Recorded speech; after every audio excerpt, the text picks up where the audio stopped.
we are all, in various ways, self-seeking, lacking in wisdom, lacking in courage, afraid of death, afraid of pain, and we all think that's too bad. It's me that's wrong. And if only I could be the right person. Is this man going to tell me something that will help me to change myself so that I will be a more creative and cooperative member of the human race? Everybody wants to be a beast. Everybody wants to be number one. Everybody wants to be the best. Everybody wants to succeed. Everybody wants to have, to be, and do what they feel they've been called to do. The challenge becomes that most of us, when it's time to do what beasts do, we don't do it. See, the way in which we operate, ladies and gentlemen, it's a manifestation of what we believe, what's possible for us. Whatever you've done up to this point, all that it really is a duplication, it's a reproduction of what you believe subconsciously that you deserve and what's possible for your life. Most people operate out of their personal history, out of their memory, things they've done, things they've experienced, things they've seen, things that they have observed.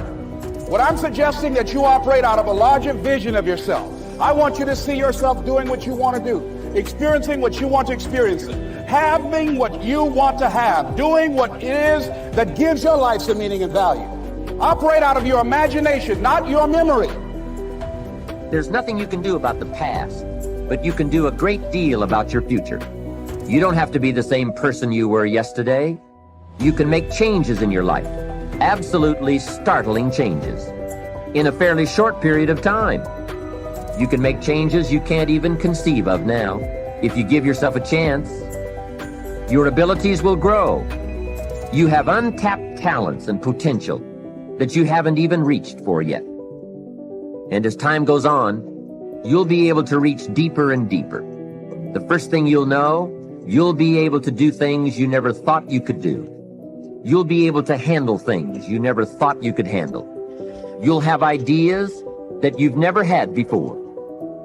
Because let me tell you something right now and burn this into the core of your soul. There's always room for the best. There's always room for the best.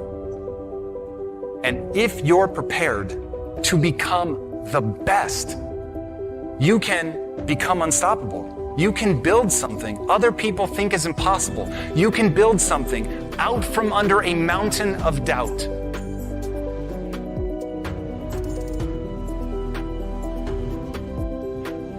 The more you can create success rituals, processes, and systems, daily success rituals to activate your motivational centers, your emotional centers, and behaviors, the more you can create daily rituals of how you start a day, how you deal with stress during the day, how you plan your day, how you evaluate your day, how you follow through to the end of the day in a process that puts you in a cycle of success, the easier it becomes to achieve success and to make that the default mode of the brain.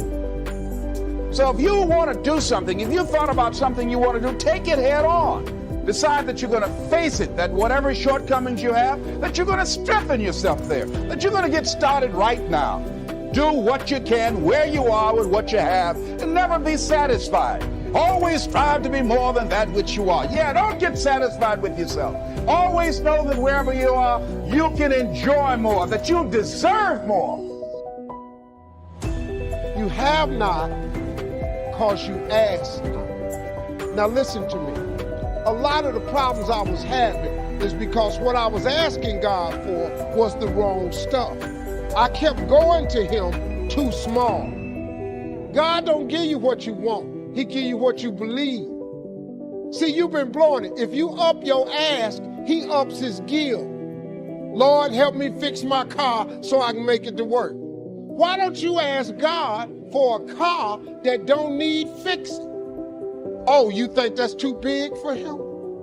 So you don't ask this great God for big stuff because you don't see how you can get it. See, the how-to is none of your business. Show me the scripture where he tells you to figure out how to do anything. He don't ask you to how-to nothing. If I was you, I'd try that. If you keep doing what you've been doing, you're going to keep getting what you've been getting. I believe that the struggle is a part of the process. People who get things without struggle don't appreciate them. It is the diligence and the fight to be relevant that creates the backdrop that when you get there, you appreciate what God has done. Light loses its relevance without darkness. Pain and struggling are a part of the process. The promise is not powerful if it is not painted on the backdrop of a problem. There's times I felt like giving up. Everybody has a crossroad. If you haven't been at it, it's coming. You can either decide to continue or to quit. You're gonna always have that decision. See, I was so sick of being poor. My motivation was, I was just exhausted from poverty. I was sick of living in my car. I was sick of not having money. And see, that's what people do. People quit when it's at their hardest moment. Somebody sent me a plaque one time that said, if you're going through hell, why stop there? Move, keep going. And I just could not see myself not being successful. Can I tell you something? If you really want to be successful, you gotta have a lot of dogs. Because life ain't fair. Life is hard. It is not fair. But life ain't fair to nobody. You just gotta fight through, man. You gotta bite back sometimes. People's opinion of you is none of your business. I have lots of haters, but who are they though? They don't even know me. So I don't give them no energy. I just keep going through. But then I tell you something too, haters motivate me. Because when they talking about me, that means I'm doing something. If you don't have any haters, you need to get some. Because if you have no haters, you ain't doing nothing, man.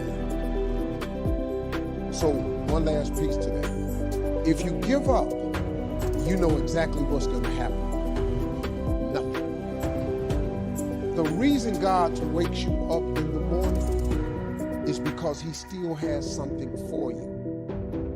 So as long as I wake up, I just look for it. I say, okay, God, what is it today? It might be a challenge, or it might be the win. But either way, I'm gonna wake up tomorrow. And if I wake up tomorrow, that's a good sign that he ain't through with me yet. Every struggle is making you stronger. Every difficulty is growing you up. Every painful time, even though you don't like it, it's developing something in you that can only be developed in the tough times. Don't complain about the pain. Without the pain, we couldn't reach the fullness of our destinies.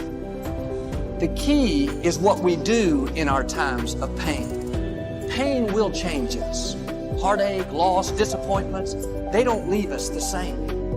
When I lost my father, I didn't come out like I was before. I was changed.